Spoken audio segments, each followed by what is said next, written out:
என்னங்க இவ்ளோ போலரா வண்டிய ஓட்டுறாங்க? ஆனா உங்களுக்கு தெரியுமா? இதுக்கு பின்னாடி ரொம்ப சிம்பிளான ஒரு சயன்ஸ் கான்செப்ட் இருக்கு. ஓகேங்களா?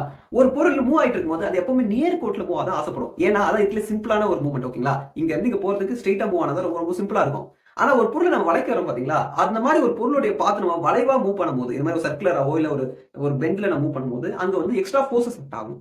அந்த ஃபோர்ஸ்க்கு பேர் தான் சென்ட்ரிஃபியூகல் ஃபோர்ஸ். இப்போ இந்த வால் ஆஃப் டேட் வந்து நல்லா ரவுண்டா கட்டி வச்சிருக்காங்க. ஓகேங்களா? அந்த ராம்ப.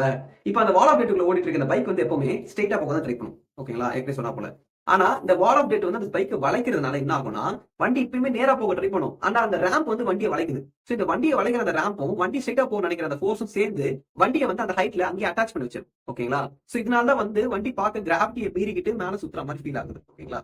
சோ இந்த ஃபோர்ஸ வந்து சென்ட்ரிஃபியூகல் ஃபோர்ஸ்ன்னு சொல்லுவாங்க. ஆனா அந்த ஃபோர்ஸ் வந்து ஒரு அளவுக்கு மேல இருந்தா தான் வண்டி நல்லா மேலயே நிக்கும். அந்த ஃபோர்ஸ் கொஞ்சம் குறைஞ்சுச்சுனா வண்டி வந்து ஸ்லிப் ஆயிடும். சோ அதனால தான் வந்து அவங்க ஸ்பீட மெயின்டெயின் பண்ணிட்டே இருக்கணும். ஓகேங்களா?